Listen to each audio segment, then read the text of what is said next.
Please start. Okay.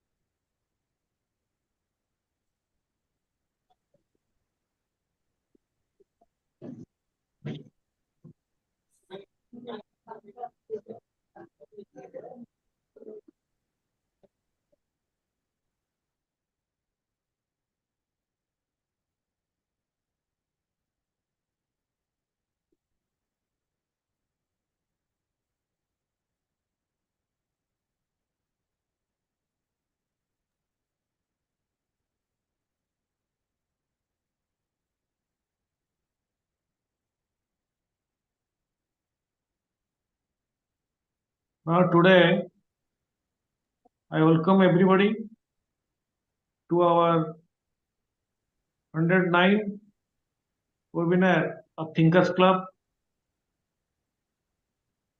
Today's topic is India and Big Powers. Ambassador Dr. Mishra have agreed to speak on this topic today. Before that, as you know, Yogi Sri Aurobindo has announced that once India will take the leading of the universe. In the last topic, we have discussed about the war and peace.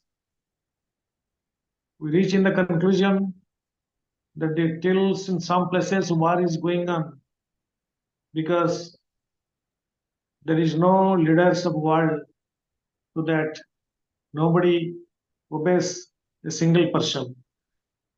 Now today we'll discuss about the India and the big powers. Now our guest Vivek Pattanayak is there. He will tell about the topic and he will express his opinion on this topic. Sir, Mr. Pattanayak.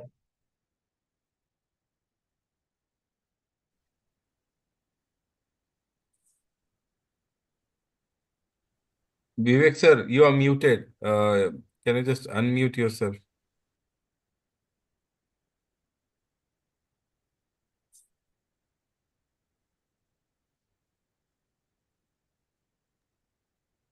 So you are muted again. Sir आप unmuted करिए. सुना जाउछि?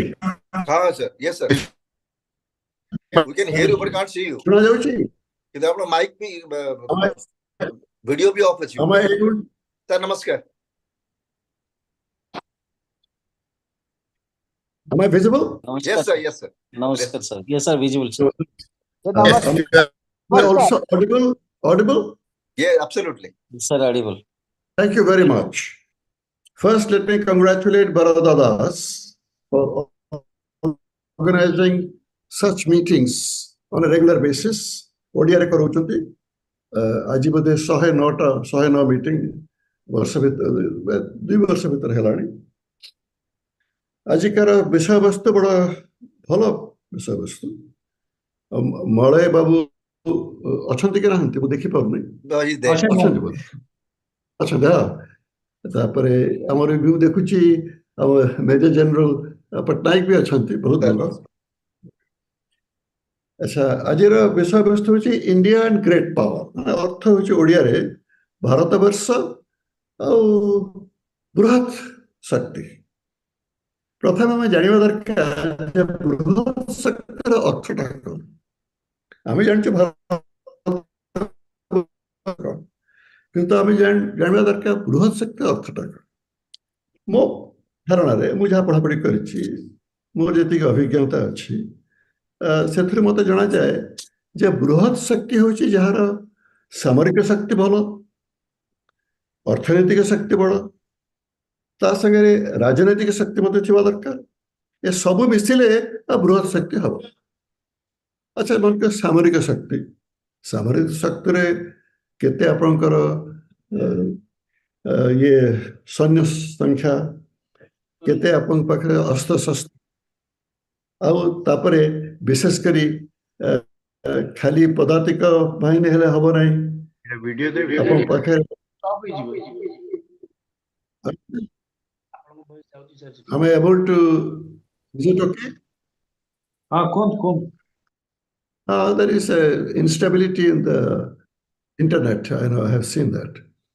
So नौबाहिनी शक्ति केते उड़ाजहाजर केते अच्छी आउे केते बोमा आणविक शक्ति केते ये सब देखिक आप भाविए सामरिक शक्ति कहार केते द्वितीयटा धरतु अर्थनैतिक शक्ति माने खाली जीडीपी ना आउ किछि माने लोक मानक पाखरे केते धन अच्छी गरीब श्रेणी लोक केते अधिक केते कम धनी श्रेणी केते से अर्थनैतिक शक्ति द्वारा तांको देश रे कौन सब काम करुचंती करि परिबे भविष्य रे ए सब देखिया पड़ियो तापर मध्य आपनकर बैंक मानक स्ट्रेंथ केते आपनकर स्टॉक मार्केट केते स्ट्रांग के कॉर्पोरेट हाउसेस केते स्ट्रांग एगुड़ा देखिक आपन कहबे जे एटा होय तार अर्थनैतिक शक्ति कौन सेमिति राजनैतिक शक्ति अर्थ हो प्रभाव आम के इन्फ्लुएंस पॉलिटिकल इन्फ्लुएंस देश देश बाहर देश भीतर तो सब राजनीतिक शक्ति अच्छे देश बाहर माने केते देश ऊपर आप प्रभाव कर द्वारा से केते प्रभावित होती तीनटा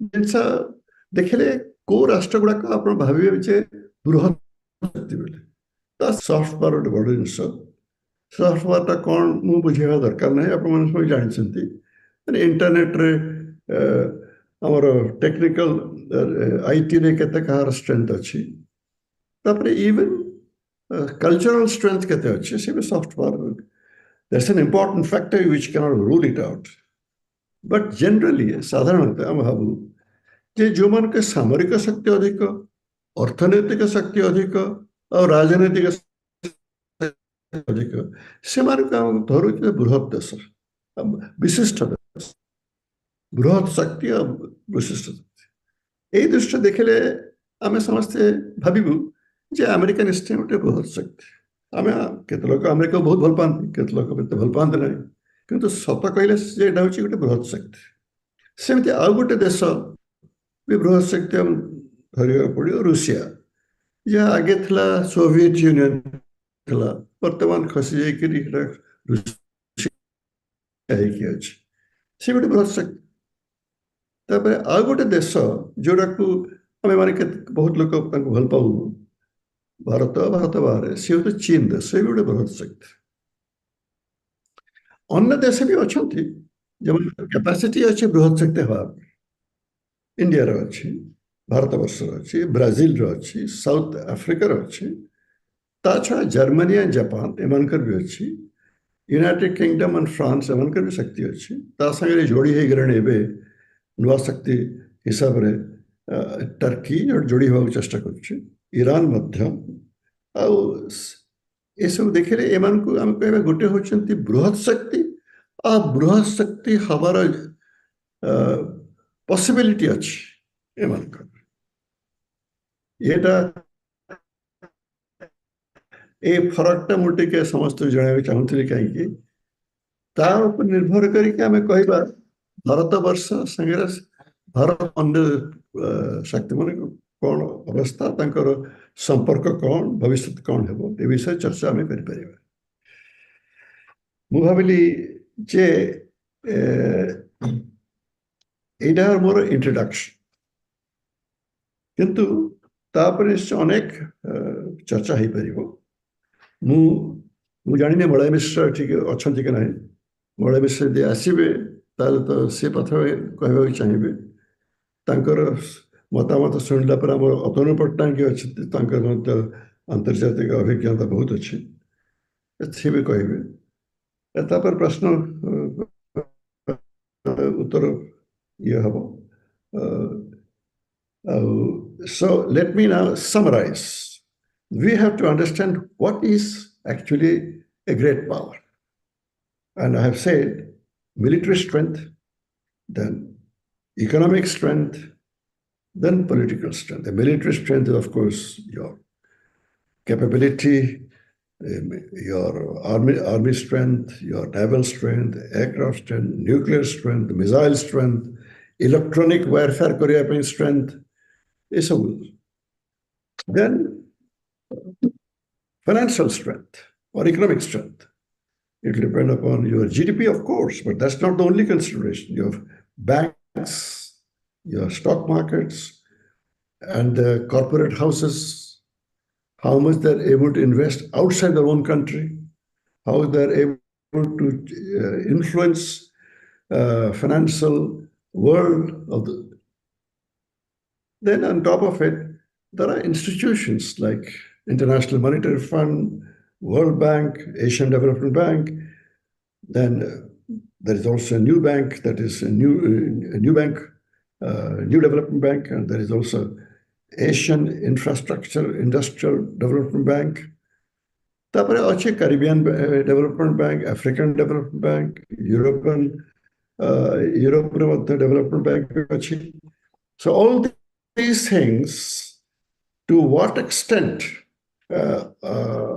are controlled by big powers. So we all know very well, United States has a tremendous influence over these institutions. So also the institutions like other countries like Japan and Germany, they have some influence. So also China of late has got created a new institution, Asian Industrial Infrastructure Development Bank, then New Development Bank, where India has got made investments. It's a BRICS-related bank. So therefore, these financials, influence of those countries over these banks. Then stock market, New York stock market, London stock market, Shanghai stock market, Mumbai stock market, Singapore stock market. Seti kehte investment korchunti. And semane koti located, and who are the investors? These are important things to understand, to know financial strength of a country. And then political strength. Political strength is based upon the influence a particular country has over other countries. We all know the United States has tremendous influence over Latin American countries in the first place. It has a fairly good influence over European countries through NATO.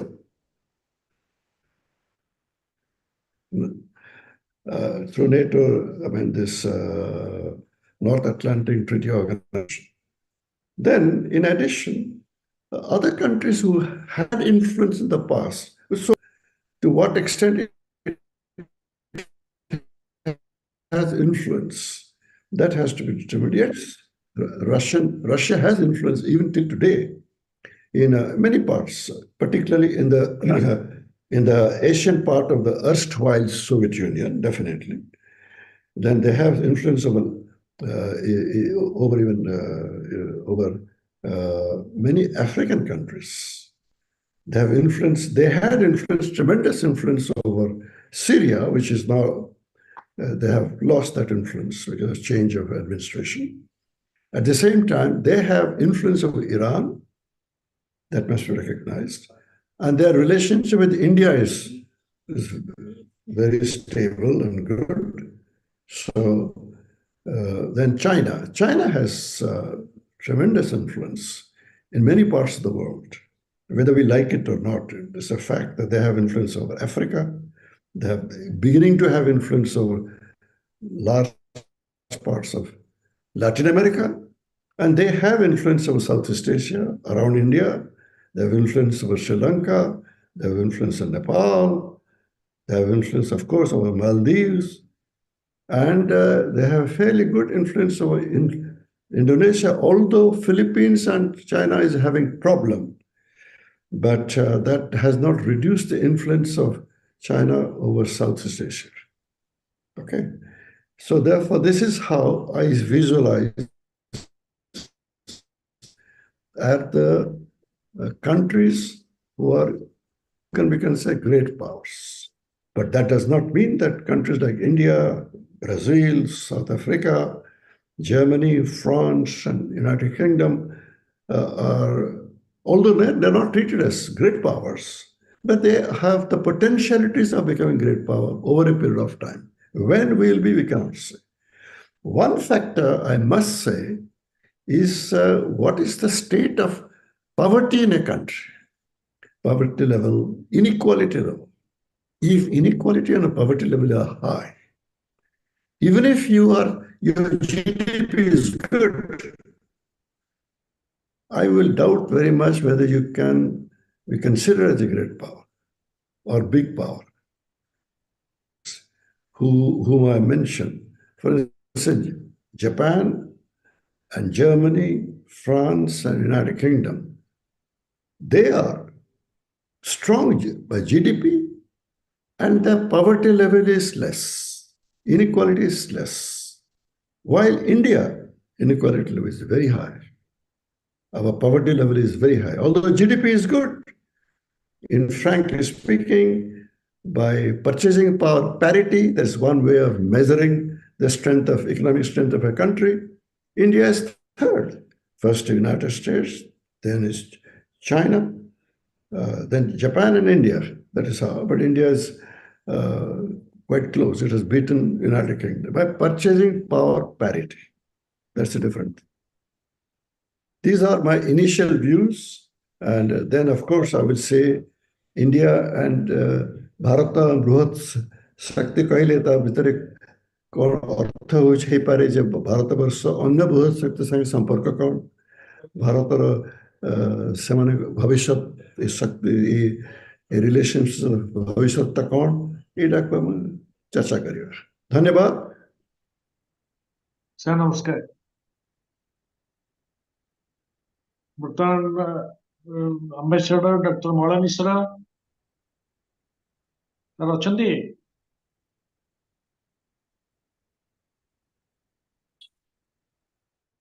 In the meantime, Atul Pattanayak is there. Can I request Dr. Atul Pattanayak to speak something?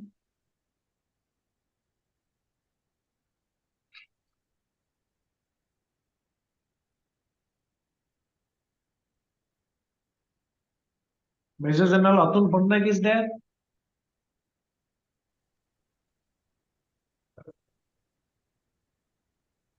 Or Engineer Nandanandan Das. Can I say a few words? ଆପଣ problem ହଉଛି ଯଦି ମୋବାଇଲରେ କୁହନ୍ତୁ doctor ମଳୟ ମିଶ୍ରଙ୍କର ଯଦି problem ହଉଛି you can speak in mobile. No, can I speak on the screen? I think I can speak. No, it is giving problem. It is your voice is echo. Sir, I think you are logged in two devices, and both the devices are next to each other. Oh. Okay. While putting it on. Please stop one. Okay.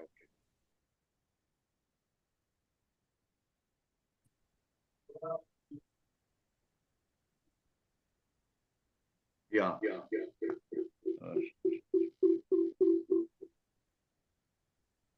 Yeah, am I audible now? There is a slight echo. Echo is there. Am I audible now? You speak. Yeah. Good evening to you all. Why is it echoing? I can't understand why it is echoing. Your voice, your photo is not coming and there is slight echo. Sir, actually your video, you are logged in on the laptop, right? Yes. So let me mute. There is one more device. I can see one more device, which is With me. Which is still logged in. So I think there are two devices. I see two devices. So it's better if you can use a headphone or a earphone connected to the laptop. No, I'm using my laptop now. Because we see two devices. We see video from one of the devices and we see audio from the other one.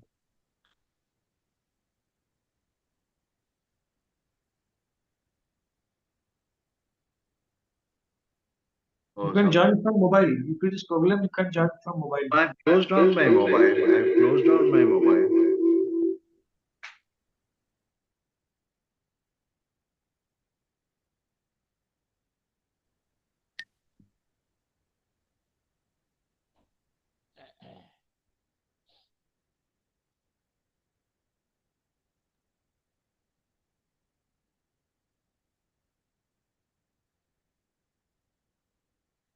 Hello? Oh, shit. No, it's not. Something. Conto. Yeah.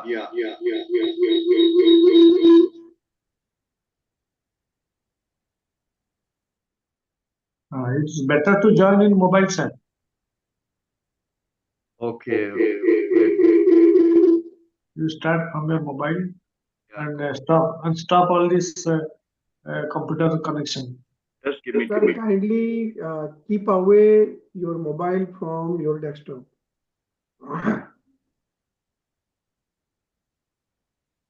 Otherwise, it will make echo.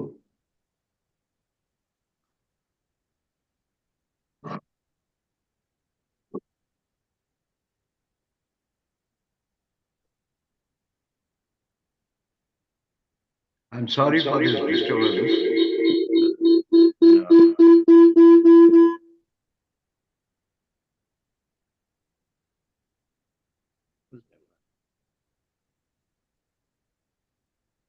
Sir, try logging out from the device and re-log in.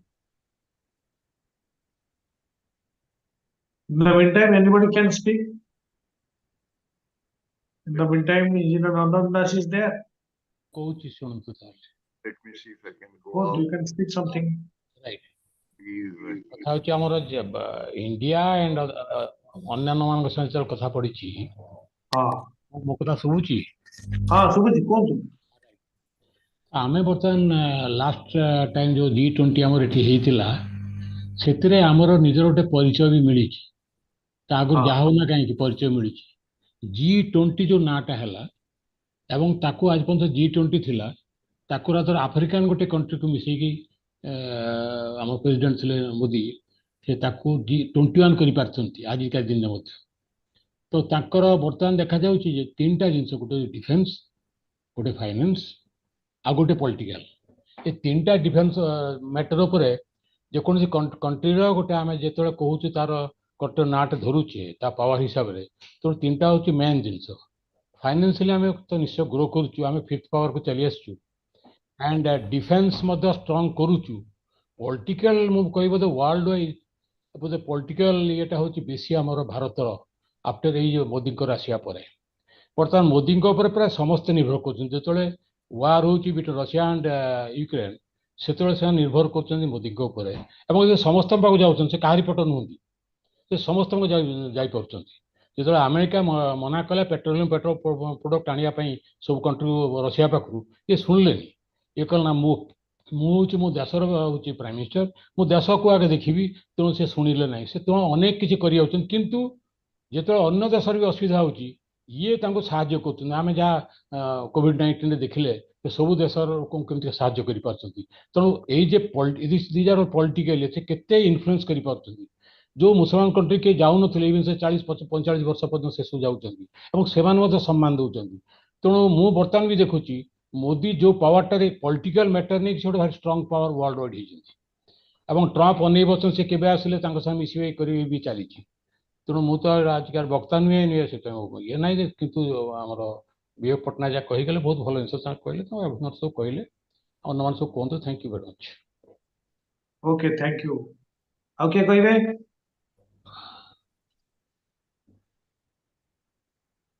Major general अतनु पट्टनायक अछंती की Yes, I'm there. Can I Okay. intervene? Yeah. Oh, He's back. Yes. hello. Namaskar. Please कोंतु मळे बाबू कहिबे हां मळे बाबू कहि परिबे कोंतु हां कोन सर मळे कोंतु Okay. May I say a few words, Barada? Yes, you can start. Yeah, okay. Thank you very much. Good evening to you all. special thanks to Mr. Barada for organizing this meeting. I have just heard Vivek sir's introductory remarks, very valuable remarks he gave. I thought today's meeting was basically centered on India's relations with the great powers. So I have identified three countries as today's big powers, and I would like to just in short place India in the structure where it stands vis-a-vis its relations with the three great powers, and these are USA, China, and Russia. Am I audible, Badao? Yes, sir. Yes, Yeah? yes, sir. Okay, okay. I will begin with India's relations with China, which has just had a breakthrough, just 1 week ago in the 13th round, or rather 23rd round of the special representative talks in Beijing from our side. It was a follow-up of the decision taken in the bilateral meeting on the sidelines of the BRICS summit in Kazan in Russia between Prime Minister Modi and President Xi to have special representative talks. And these talks have, in a way, fulfilled the target of progressive,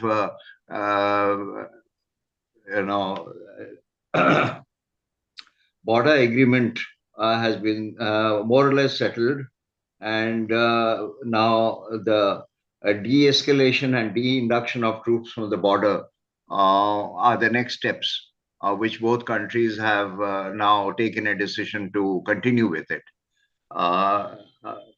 You see, India has a very unique relation with China, not only in terms of its neighborhood, because China is, after China has taken Tibet in the 1950s and made it its own territory, China is our immediate neighbor. So we are particularly focused on China. Our foreign policy is geared towards maintaining a very, very delicate balance with China in our neighborhood. It seems that China of late has been showing also certain tendencies of coming directly into our neighborhood by different ways of by enlisting our neighbors into its frame of grants and loans, and putting them as privileged partners and all that, and even building bases around the Indian Ocean, what they call the garland of pearls. So China, for the next decade or so, remains to be seen. India's relations will be critical insofar as China is concerned. With Russia, India holds a very different relation. We have had very close and cordial relations with Russia, starting from 1927, when Mr. Jawaharlal Nehru visited the Soviet Union, and he was very impressed with the kind of development model which they had initiated. That was the 10th anniversary of the Bolshevik Revolution. And Nehru came back very impressed with the Soviet model of development, which he introduced in India. Result was that India's development, the initial infrastructure was laid very well, but at the cost of the military part suffered. And China took advantage of that and launched a surprise attack, knowing India's weakness. And on the border, as we all know, in 1962, it inflicted a crushing blow to India. So that was one lesson which we drew, that our military heft has to be increased, so we are recognized as an emerging global power. So this is the first point I would make. And with Russia, of course, we have multiple relations, not only in terms of energy imports, but also in space, in fuel, fertilizers, in nuclear energy, in trade. we've had a very, very special, cordial, strategic relationship with Russia. With US, yes, with US initially, soon after independence, we did not have a very cordial relation with US because the US was, at that time pressuring India to join as in its power bloc, and India refused. And uh, Pandit Jawaharlal Nehru's policy of non-alignment did not suit the US, and so they supported Pakistan vis-a-vis India, and they built a treaty around it, and they made it SEATO, and Pakistan was the US's ally. In fact, you would recall that in the 1971 Bangladesh Liberation War, the US had sent its fifth fleet right up to the Indian Ocean, right up to the Bangladesh vicinity, not Bangladesh yet, but to the vicinity of India, along with a striker bomber with many, many aircraft ready to strike at India. But in the nick of time, India had sent an SOS to Russia, and Russia had dispatched a series of submarines which came in between US and India and stood there. And the US, the strike or the threatening attack on India was deterred.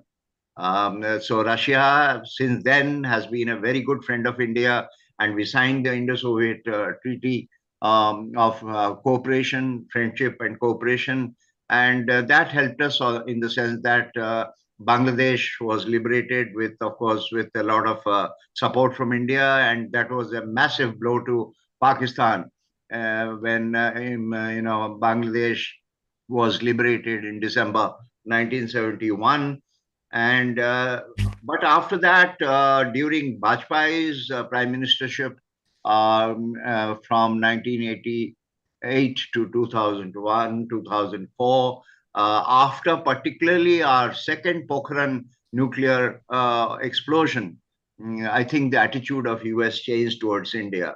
That was one reason. The second reason was the US discovered that India was a very big market for them, for investment, for trade. So today, India stands as a large exporter to US. In fact, we have a trade surplus with US, unlike China, with whom we are running a huge trade deficit. Though China is today our largest trading partner, but India, US is also second in the list in terms of its trade with India. We have multiple relations with the US, particularly in high tech, in technology transfer, particularly in defense supplies to India. India is a part of the US constituted Quad, a group of 4 countries. And so for India, it is a very delicate balancing act.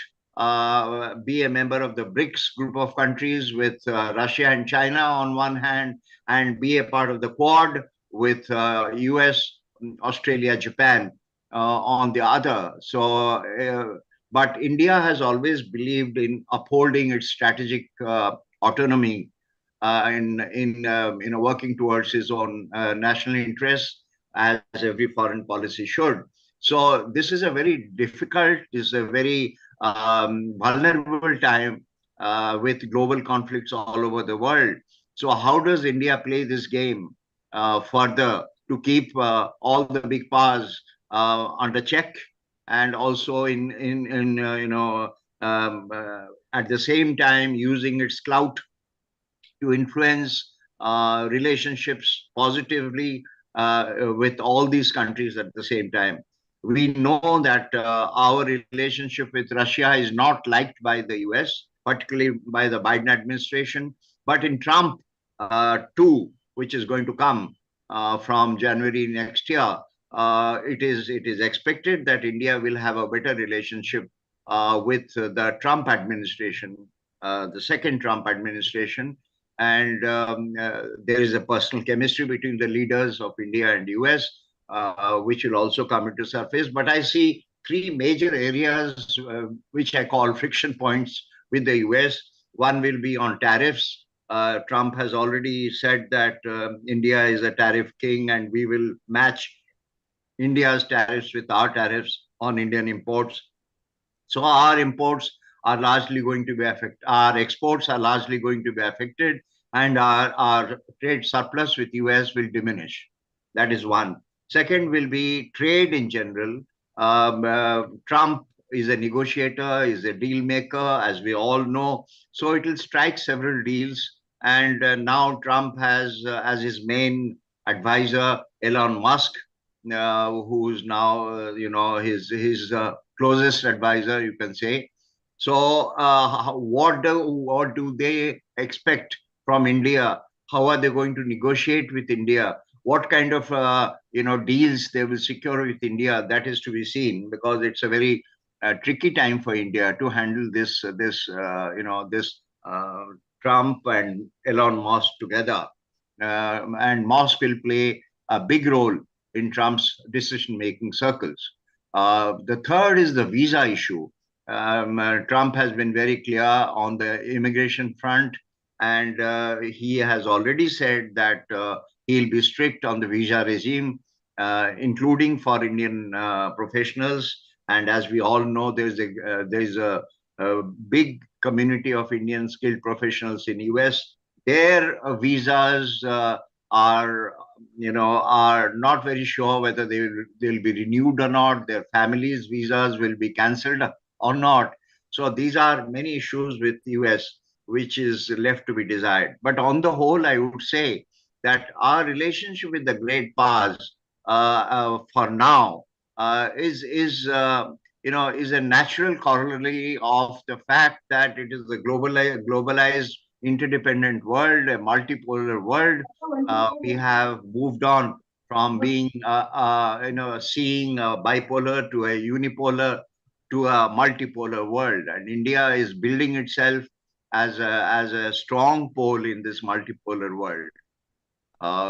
What we need, as Vivek sir rightly pointed out, are certain disparities in the Indian society, like inequality, like poverty, like hunger, like education and health sector not being properly given attention to.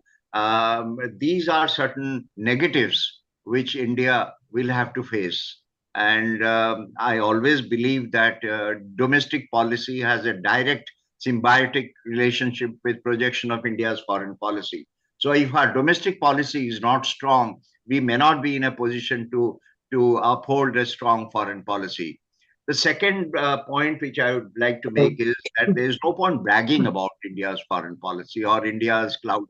We have to show it, and the world has to recognize it instead of our announcing it on our own side, because it's for the world to recognize it, India as an emerging global power. So for that, we have to set our own house in order.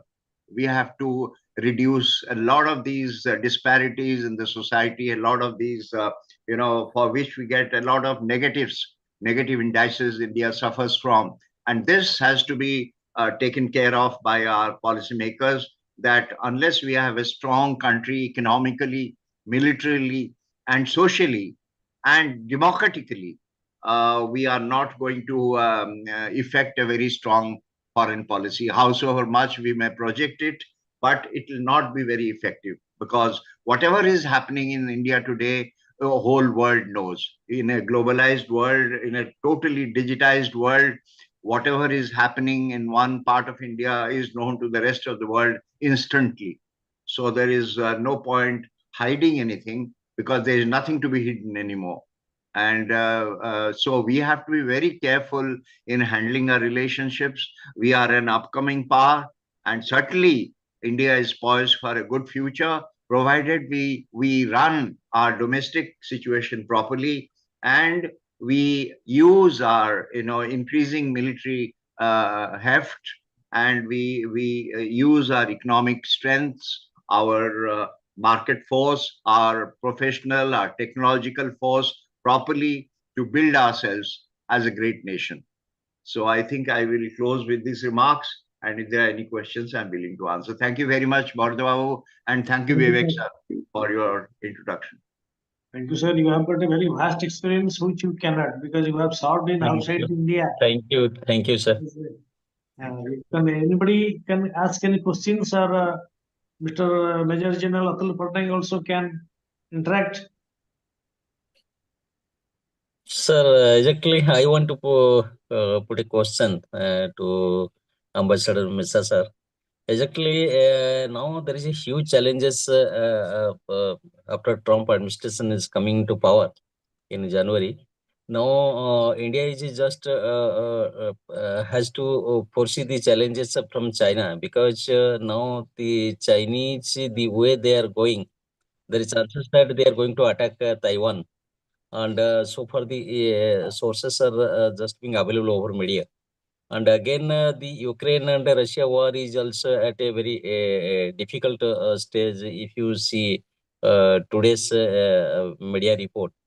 And okay, Modi has a good chemistry with Mr. Trump, but how India will strive its foreign policy, just maintain the balance between the Chinese and the American parts?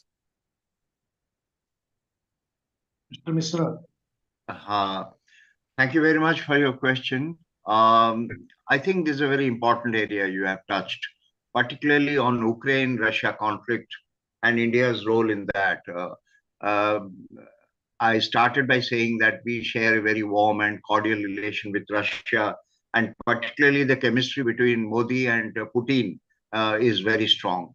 And that was evidenced in the last BRICS summit in Kazan, where they had a bilateral along with a multilateral meeting, both the leaders.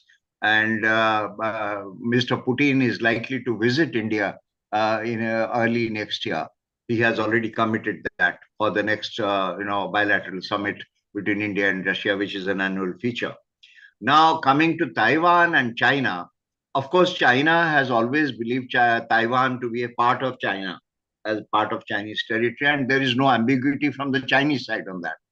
And they are building their military prowess, and from time to time they are even threatening Taiwan with mock attacks along the coast of Taiwan.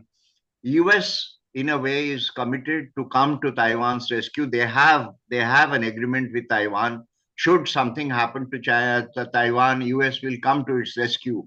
But since nothing has happened insofar as an actual ground conflict is concerned, this agreement is in limbo. This has not been effected. So it is a question mark. Now, the interesting part of your question, which is the subtext in your question, is how will Trump behave towards China in the context of a Chinese invasion of Taiwan? My own feeling is that China will strike a deal with Trump will strike a deal with China at that point of time, just to hold on to a conflict, because nobody wants a conflict in that region, because US's security interests are at stake there. US is building a lot of security around South Korea and Japan, and they are forming South Korea and Japan as strong security allies of US. So they would not like that region to be disturbed by this conflict between China and Taiwan. That is number one. So Trump will have to find a way out of this situation, and India in that situation does not have much of a direct role to play, because India is geostrategically a little far from that region. Though India is building its naval might, but it is basically a protective effort. It is basically to defend our territory. Our navy is being built as a defensive mechanism, not yet as an offensive, way to project India's naval strength, but basically to protect our borders in the Indian Ocean and around the Indian Ocean, and to guard our security interests. In terms of the second part of your question, I would say that on the Ukraine issue, Trump has promised an early solution for that conflict. Now, one keeps guessing what could be that early solution. My hunch is that Ukraine is getting a severe battering of late, and Russia has even threatened to mount a nuclear attack on Ukraine. It has already debilitated Ukraine's energy. The entire setup has been disturbed now, and it seems that the winter is going to be very tough for Ukraine because they are destroying, their energy infrastructure completely. The Russians. So Ukraine is now in a position to surrender, in my view. And how that surrender will be effected, because this war can't obviously go on forever. It has to come to an end. And the chemistry between Trump and Putin, that is also a factor to be reckoned with. So again, a deal will be struck. And I think what they will do is they will carve out Ukraine, and whatever Russia has already taken over, is about 20% of Ukraine's territory is now in Russia's hands. That will be the status quo. That will stay with Russia now, including Crimea and the eastern and northeastern parts of Donetsk and contiguous territories will be with Russia. And then there will be a truce. There'll be a zone, non-attack zone. Some 500 miles of that zone will be there between the two countries, and Ukraine will have to cede. Now, the second part of this, which you have not asked, but I will answer. What would be the relation between Russia and NATO? Because NATO is fully backing Ukraine at this point of time. And what will be the relation between NATO and Russia? That is the big question. Because I understand now NATO has given its entire weight, has thrown its entire weight around Ukraine, and all the NATO members are on alert. I'm even told that they are prepared to fight a war with Russia should Russia completely dominate Ukraine, and they will not allow that. In this game, US may not be an active participant because Trump has already disengaged, has already declared his disengagement from NATO, and already made it very clear that US is not going to spend any more money on supplying arms and armaments to Ukraine. So that part is over because Russia has been very, very strict. They recently attacked Ukraine again, a heavy attack on Ukraine, just in retaliation for Ukraine sending US-made ATACS missiles into Russian territory. So now it will seriously impair the balance of power in Europe, in my view. And either way, whatever consequence the war happens in Europe, it will disturb the balance of power. And Russia will emerge as a power to be reckoned with. And I think Putin and Trump will strike a deal and to end the war in Ukraine, and NATO will take a beating. And NATO, because after all, there are divisions within NATO. There are certain countries within NATO who are not in favor very much of the war continuing, and they want to have agreements, mutual agreements with Russia. Countries like Hungary, countries like Slovakia, they are rather close to Russia, and they don't want Russian gas supplies to Europe to be closed, which Russia has already threatened. So Germany is also under attack because of this energy problem. So the situation is poised for a very uneven solution and totally adverse to Europe and to Ukraine in particular, to answer your question. Okay. Sir, one more thing, just you know that China is just investing too much in African countries in their border road projects, and of late India has shown interest in some African countries. So would be there is a clash between the Chinese and Indian interest. What would the diplomatic repercussion on that aspect? Recently, Modi also, our dearest Prime Minister Modi ji visited some African countries. In that perspective, can you give your view? Yeah, recently Prime Minister Modi visited Nigeria. It was a successful visit from our point of view. But you would recall that in the last G20 meeting summit, which was held in Delhi in September last year, India sponsored the African Union to be the 21st member of G20. So it's now G21 basically with African Union, and African Union was represented in the last G20 meeting in Rio de Janeiro in Brazil. India's relation with Africa is very close. However, most of the African countries are in some way or the other, part of the Chinese influence also, because China has been giving heavy, tied up loans to them, and many of these countries have also signed up to be part of Belt and Road Initiative. So there will be a clash of interests of China and India in Africa, basically to lift, let's say, rare earth minerals or zinc or cobalt, or Africa is full of them.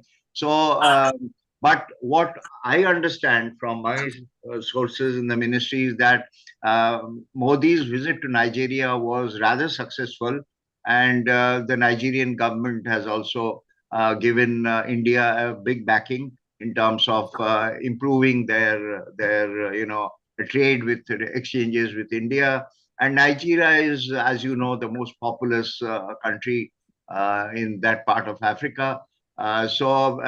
Being friendly with India helps them also, and they get their their democratic their credentials stronger with India's help.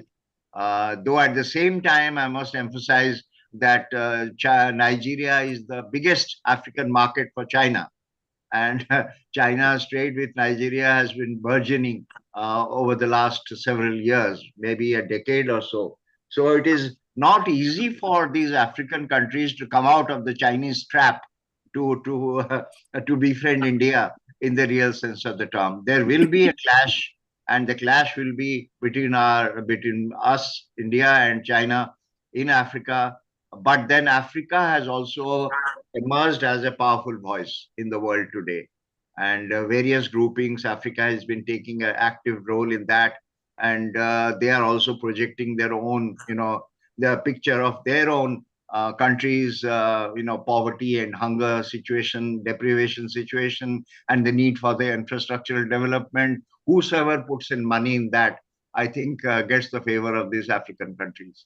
So I would like to conclude here saying that India has a big stake in Africa.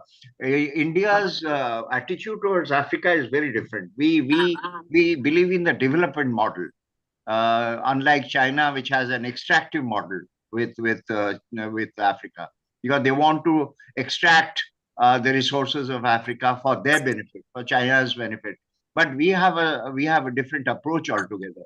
We want to build their manpower. We want to support their the infrastructure development. We have large amount of development aid which we give to Africa. So we pursue different policies towards Africa, India, and China.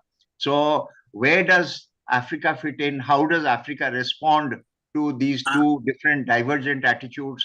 That is the future to decide how things will move. But certainly Africa is a continent which India has been very close since the time of Mahatma Gandhi's sojourn in South Africa, and we have kept up our relation with good. We were among the first countries to fight against apartheid in the United Nations even before India got independence. So we are part of the decolonization process. We moved for decolonization, and in fact, Nelson Mandela, a great advocate of Gandhiji's policy, he was a forerunner of India's non-violence approach to global conflicts. So I think we have a good future in Africa, and we have to basically increase our momentum of visits and use our trade, our investments, our market, and use technology as drivers to move this process forward, I think. Thank you, sir. One last question, sir. Now, the last leg of the Biden administration, now they are going for a confrontation attitude towards India, taking about Adani issue. Now, once Trump administration comes to power, because do you think that Modi ji will tide over that? And again, what we think that Biden administration is nothing but extension of the Obama administration. So can you speak one or two lines on that, sir? You are asking about which situation? I'm talking about Biden now that Situation after Trump takes over. Adani issue. You see, Biden administration, what they said was the deep state, and there was a very, very interesting statement by NDTV on how the deep state has been hostile to India. The deep state meaning by the Biden administration, the military-industrial complex, basically, and their support for all these global conflicts in terms of providing arms, munitions, etc. I think that line of thinking may not be that effective in Trump's time, though the military industrial complex will still be there. But Trump will use it astutely. He will not throw so much of money and so much of investment in supplying arms and ammunitions all over the world to global areas, like what they have been doing in Israel, what they have been doing in Ukraine. Those things will stop. Trump will try to break short these conflicts and try to use their military industrial complex in a better way to project and get more money out of that. And Trump, being a businessman at heart, will try to see how they get good income for America, and how the make America great again. That slogan, you will always recall that Trump wants to make America a richer and more powerful a nation. So in that perspective, the military industrial complex will stay, but the character of that deep state, or what we say, that may undergo a change. Trump's, if you know Project 2025, which Trump will follow now, that 2025 was made by the Heritage Foundation, a conservative foundation of the US, in November last year. That's just a few months before the election. And then in that, they have given certain guidelines to the Trump administration to follow, and Trump will follow those guidelines. And in that guidelines, the deep state has been completely, in a way, they have been done away with the deep state. They do not want, which has been flowing out from Clinton, Obama, Biden, the Democrat administration, which has been identified with them. They want to completely do away with that and the Project 2025. So Trump is likely to follow that. He's already started getting his act together by putting a Musk there as the chief of DOGE. And so gradually they will filter out all those previous appointees of the Biden administration of the deep state with their own appointees, and they will completely overhaul the administration as Trump has already attempted. So that situation will change now with Trump. We don't know what will happen after that. But since the Republicans have a control over the Senate, over the House, over the White House, so it seems that for the next 4 years, they are very cool about it. They'll go about their business without any hindrance, without any political, opposition to the policies and goals which they have set for themselves. In that optic, what will be India's role? That is an even more difficult situation to surmise. And it all depends on how India plays its cards. And Mr. Modi has been a big champion of relationship with US from the very beginning. In fact, within months of his coming to power in 2014, he had his first visit to US. A person who had been denied visa for 10 years after 2002, he makes his first visit to US, and that too within months of Trump's of his coming to power in 2014. So under Mr. Modi, India's relationship with US has undergone a huge transformation. And as our foreign minister has also said, it doesn't matter because we have already dealt with Trump. We know Trump, and we can make common cause with Trump. In fact, the Quad group was activated during Trump's presidency more. I think Major General Tanu will bear me out that, in fact, India played a much more active role in Quad during Trump's presidency. So these will stay, and India will play its cards properly, I hope. and then our relationship with the US will not go into a negative slide. That is my overall view. Thank you, sir. Thank you. Thank you. Good evening, sir. The yesterday attack to the Russian is like a drone attack, 26/11 style. Will it lead to some more like World War or something like that? What is your view, sir, of yesterday attack? Is this a question for me? Yes, sir. Yeah, yeah. You see, Putin has been very clear. He has overhauled their nuclear doctrine already, and he is threatening a nuclear attack on Ukraine, which will trigger definitely a bigger war than what is happening now. From a bilateral front, it may move to a multilateral front. Once that is done, and then the whole world will be in turmoil, because nobody wants a nuclear war. That will spell disaster for the whole world, not only for the region but for the whole world. But Putin has been very deft in using that threat of nuclear weapons against, and he has been calling for, he's been saying it will be a tactical nuclear attack, not a full-fledged nuclear attack. It will be a tactical attack, which means a very, very short attack on certain targeted points and then withdraw. Just to make the point that Russia is still a global power and a bigger power than Europe.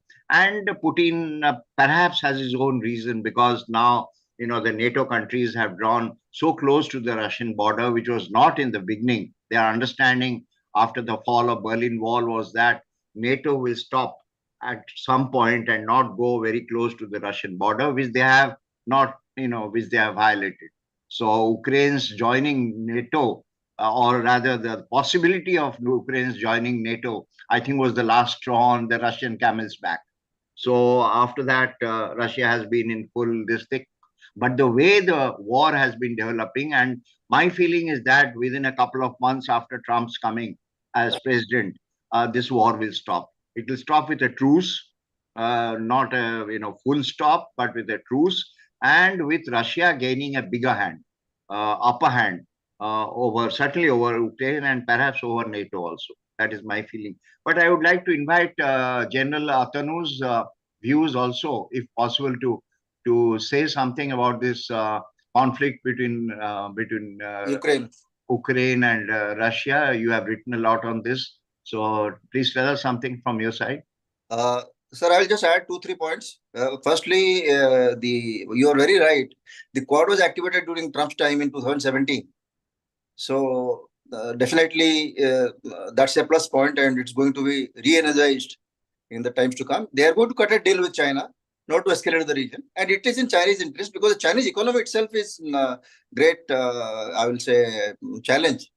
Though they sit on $3 trillion surplus, they cannot invest it in their economy because it will cause inflation. So they have to invest abroad, and they don't have much choice. So, and on that front in Africa, the point was raised by somebody, we cannot compete. We do not have that kind of reserves or that kind of wherewithal to compete with China in terms of investment, whether in India's neighborhood or elsewhere. Talking about the Ukraine situation, I think it's going to rapidly change. It's going to escalate in the days to come. Like they have, assassinated their nuclear defense general 3 days back. So the deep state is going to escalate. So somehow, trigger even that tactical nuclear weapon itself becomes something which will make President Putin a pariah in the international community. Nobody will accept that. I mean, definitely. But they will try to push it as much, like the drone attacks in Kazan yesterday. So fortunately, Putin's response to these escalations have been still very muted. Even in, Kyiv is still a functional capital, and this Zelensky is able to travel freely, host people, heads of states. All that is going on. It is, I mean, it's not that the Russians don't know where to target the leadership. It is just that they do not want to escalate. So they'll hold off. It's next 25 days, 26 days are very crucial in that sense. The other thing we have to remember that both the powerhouses of NATO, that is, of Europe, EU, Germany and France, both are in turmoil, political turmoil as well as economic turmoil. In Germany, Daimler, Volkswagen, they're all shutting plants. Economy is in a recession. Where do they get the money from to kind of pump up and try and, if the economic power is the one that which drives, along with military power, the power of spending. So they are going to face the election in February 2025 because Scholz government has already fallen. It's in a minority. Similar problems is there in France because in the June elections to EU, the far right Marine Le Pen got far more number of seats than expected. So he called for a snap election. Now he's going to greater trouble. They're not able to form a stable government. So the two major powers of NATO, if you put aside that US is going to pull out of this kind of a mess, they do not by themselves have any wherewithal to challenge Russia. So it would appear that, especially Germany and France, their economies, very sooner than later, slowly maybe, firstly the government will change. In Germany, if the government changes and if the AfD comes to power, and in France, if the government changes and Marine Le Pen's party comes into power, because Macron may be forced to call for a presidential election, though it is due in 2027. So this is going to change the dynamics very much. And both these parties are friendly with Russia for natural reasons.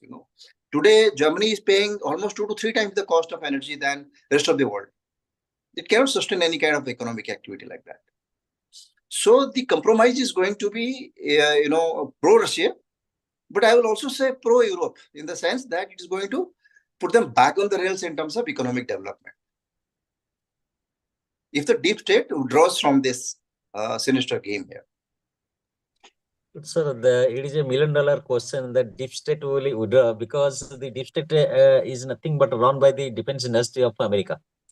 So whatever you see, whatever the earlier establishments you have seen, whatever the establishment of changing of the various governments across the globe, the deep state is involved to sell their arms and ammunition. Yeah, I'll say something on this.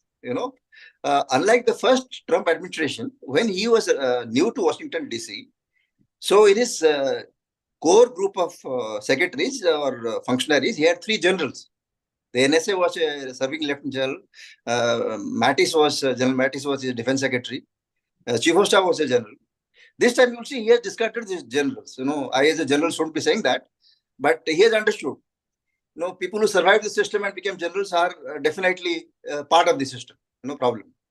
So he has picked up a major, Pete Hegseth is a serving major of the Army National Guards who becomes a defense secretary.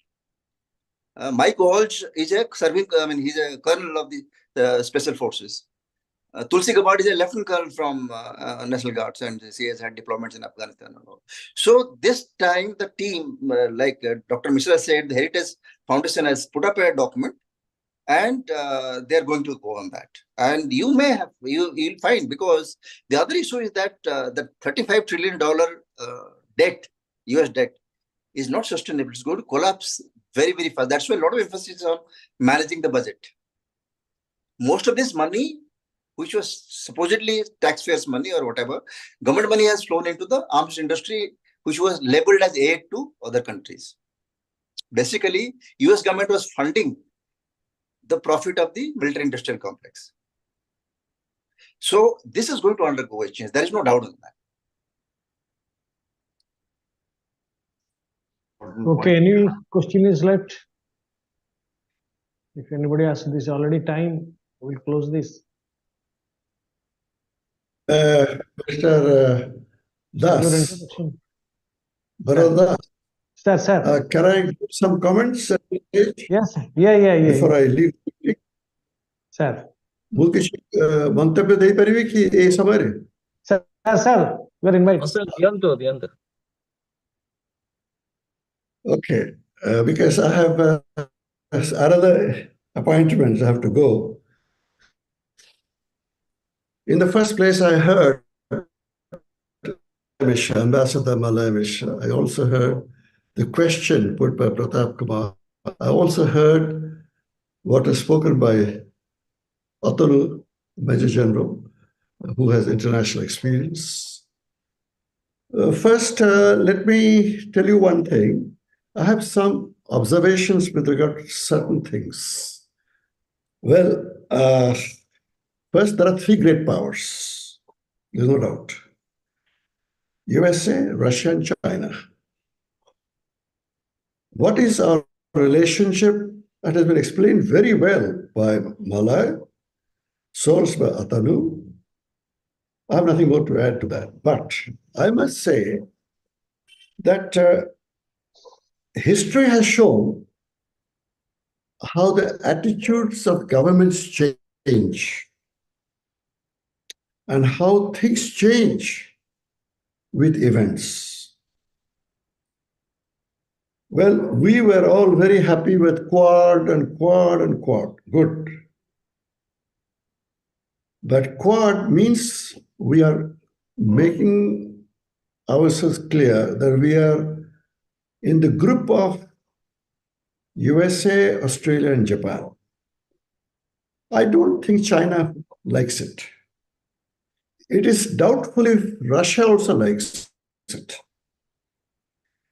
Well, Japan has said, at least the present Prime Minister, that Quad is Asian NATO. Once you said Asian NATO, well, Russia will not like it. And if even China will certainly will not favor it. And we have seen that in the real time, how these powers join hands. At least 100 years or 50, 75 years, you can see. Do you think United States can leave United Kingdom? Australia and Canada, the Anglo-Saxon bloc? We saw for ourselves how the Five Eyes constitute United States, Australia, New Zealand, Canada, UK. They are together. So I doubt very much. Doesn't matter who comes to power. The deep state, or you call it by whatever name, United States has its own fixed interests. They don't change so quickly. Their interests are well entrenched. They have interest in many parts of the world. I've written 2 articles recently on this subject, published in the newspapers. Well, that I don't want to repeat here. This is one. Let us try to recognize. Second, our influence in Africa. Let us try to also imagine influence of Africa started with Gandhiji, of course, followed by Nehru, followed by Indira Gandhi. And have we maintained that relationship with Africa? Africa has been influenced by China because they have money. They can invest. Can we invest? You see, the first place, unless we are strong financially, we cannot be strong diplomatically. Oh, good talk is, there'll be meeting, discussions, very good invitations. They will say good things about you naturally, they will speak. So we have to think that if you want to have influence in Africa, we must be able to give aid to African countries. Just as China is giving, whether you call it, whether it is with a selfish interest or whatever it is, but they have. Second, as I told you in my introductory remarks, that China has got influence over Nepal, it has influence around us, the Maldives. We can't get out of it so easily. We have to invest, and also Chinese influence over Bangladesh, who are a good friend for a long time. will change. Let's try to understand this, the reality. Let's not be carried away by what we ourselves speaks about ourselves. Let's not carry away. Let's come down to earth. Then these are 2 points which I thought that we must recognize. Now, over Latin America, China is having influence, increasing its influence. India's influence in Latin America is very minimal. We have should, but how will you do it? That has to be thought of. We have Brazil is a part of BRICS, okay. Brazil is also part of OAS. It has Americans have a lot of influence in Brazil. In spite of Lula, who is a leftist, who is a socialist, but it's still, this is a factor we must take into account. Then, so far as Islamic countries are concerned, let's not forget that in Africa, there are many Islamic countries in sub-Saharan Africa, apart from Algeria, Morocco, Tunisia, Egypt. Then you go down to Nigeria. Nigeria has a lot of Muslim countries. What will be the attitude of Islamic countries towards India in the new developments that are taking place in the world is something has to be kept in view.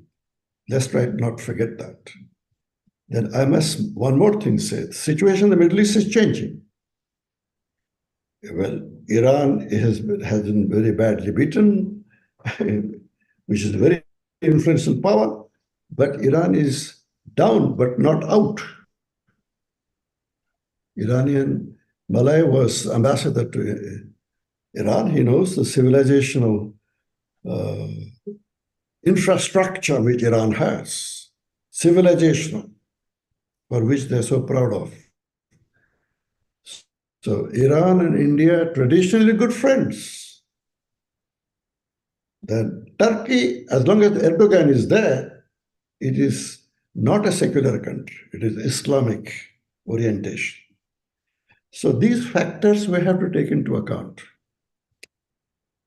I thought that my age, I'm an octogenarian, as I have told many times, seeing the world for the last 75 years of my conscious existence, having worked in international organizations like Malaya and also having international experience, so also Atanu. So I thought that in the last days of my life, I should tell that people should be wise. Thanks. And should sir. not be Thank carried you. away by. Thank you very much. I have to go to some other. So thanks. Thank you, You sir. put real challenges actually ahead for Indians, the Indian diplomats. Thank you, sir. I Pardon? want to please again, Hello? Pratap Rao Tauthar Kuntu. Sir, thanks a lot. You put the real challenges before the Indians and the Indian diplomats for the years ahead and for the global powers also.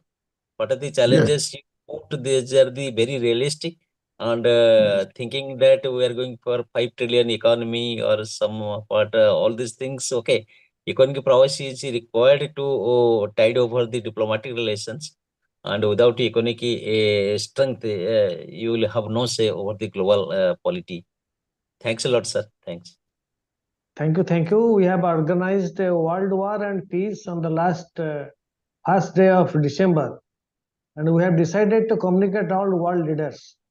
Accordingly, we have formed a committee under the leadership of Engineer Nandanandan Das, and we have drafted, and it is communicated to all the UN members and world leaders, most of the, and it will be communicated to Trump in the first week of January after he joins.